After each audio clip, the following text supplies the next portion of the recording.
My husband and I have been married for 6 years, together for 12. That's a long time, over a decade of shared birthdays, Sunday breakfasts, arguments about laundry, and falling asleep to the same movie we've both seen 100 times. The thing I've always loved most about this man, Daniel, is that he adores me.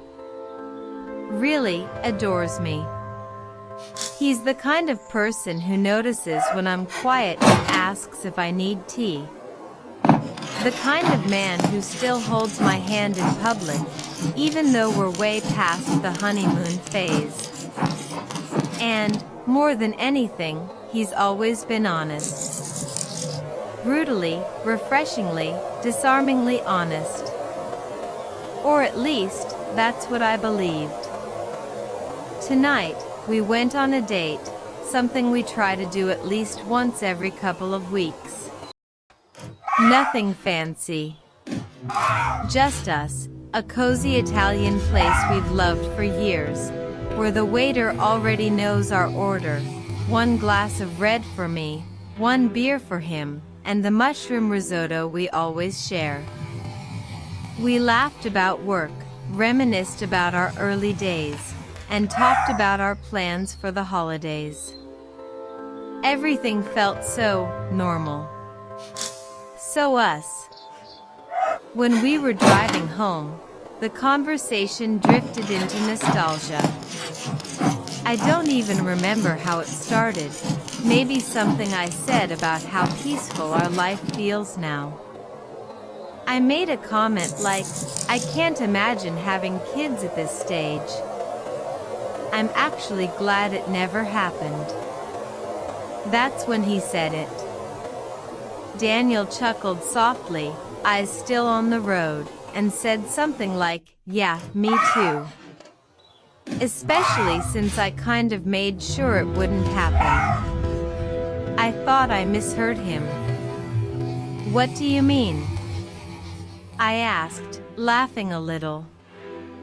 He hesitated for a second, just a second, and then shrugged. Well, back then, when you really wanted a baby, I used to, take care of myself before we were together. You know, just to lower the odds. At first, I thought he was joking. I stared at him, waiting for the punchline. But he just kept driving. My stomach dropped. The laughter died in my throat. The words echoed in my head, and it suddenly clicked what he meant. Every single time we had sex during that year, that exhausting, emotional year when I cried over negative pregnancy tests and kept telling myself next month will be the month, he was secretly making sure it wouldn't happen. I remember whispering, "Wait, are you serious?" He just nodded casually and said, "Yeah. I mean, you said you wanted a baby, but I wasn't sure. I didn't want to say no and break your heart. I figured it would happen if it was meant to."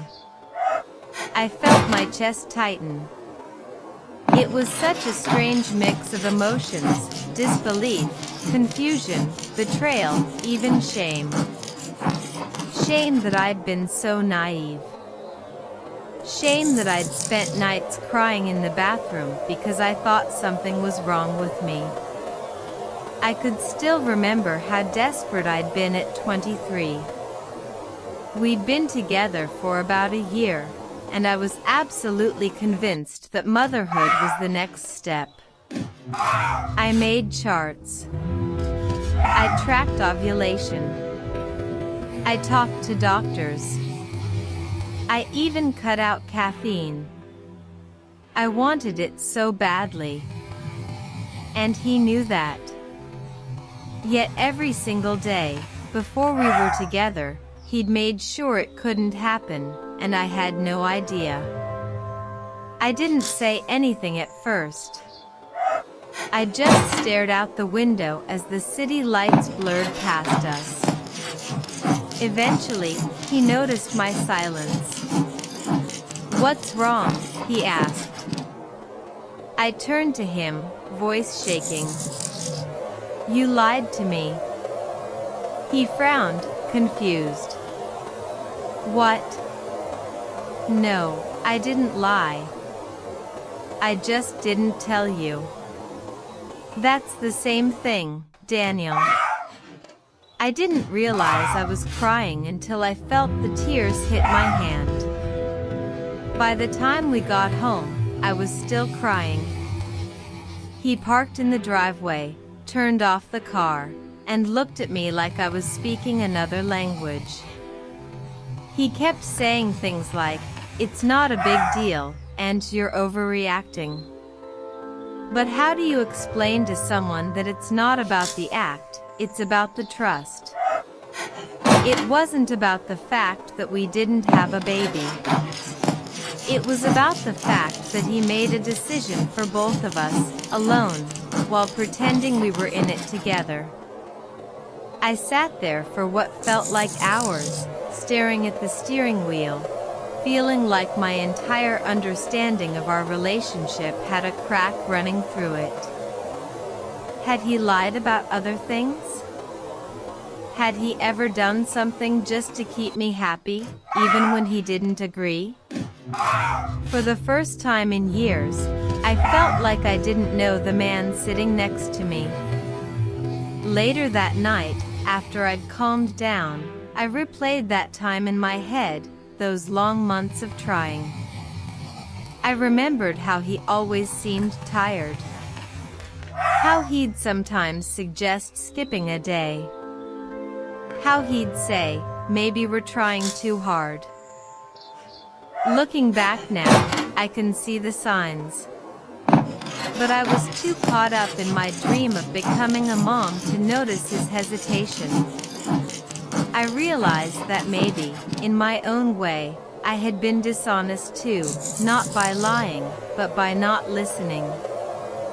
I was so focused on my vision of our life that I never really checked in with him to see if he shared it. Still, that doesn't erase what he did. He made a unilateral choice about something that was supposed to be shared. After reading through hundreds of comments online, some kind, some harsh, all thought-provoking, I decided I couldn't leave things hanging like that. So we talked. Really talked. I told him everything, how hurt I felt, how betrayed I was by the secrecy, and how it made me question our communication. He listened.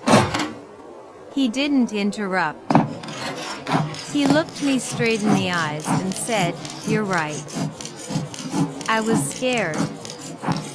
"You were so excited about being a mom, and I didn't know how to tell you that I wasn't ready.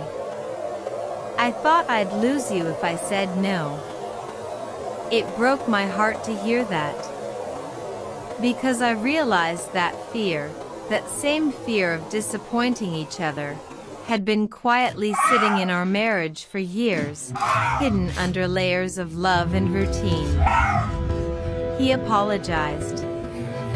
Not a defensive, quick apology, but a real one. "I'm sorry I made you think you could trust me completely and then took that away. I should have talked to you. I should have trusted you with the truth." We talked for hours that night. We revisited that younger version of ourselves, the 23-year-old me who wanted a baby so badly, and the 24-year-old him who was terrified of losing his freedom. By the end of it, we both understood something deeper, that honesty doesn't mean saying everything that's easy to say. It means saying what's hard. We agreed that from now on, we'd never make big emotional decisions without being brutally transparent, even if it risks an argument. And surprisingly, we laughed, really laughed, while reading some of the more dramatic comments people had left. Some accused him of sabotage, others told me to divorce him immediately. We even joked about how Reddit can turn any disagreement into a full-blown Netflix drama. But laughter helped. It reminded us that we're human. Flawed, scared, imperfect, but still choosing each other. It's been a few days since that night. Things feel lighter now. He's been more open with me, more intentional. We've both learned that honesty isn't just about not lying, it's about giving your partner the chance to respond to the truth. I don't resent him anymore. In fact, I feel closer to him now than I have in a long time. We both grew from this, in a way. And yes, before anyone asks, we both learned that what he did was absolutely not an effective form of birth control. He's never living that one down. Sometimes, marriage isn't about perfection. It's about facing the uncomfortable truths together, one conversation at a time. If I've learned anything from this experience, it's this. You can love someone deeply and still hurt them by not being honest. You can be right in your intentions and still wrong in your actions. And sometimes, the hardest conversations lead to the strongest connections.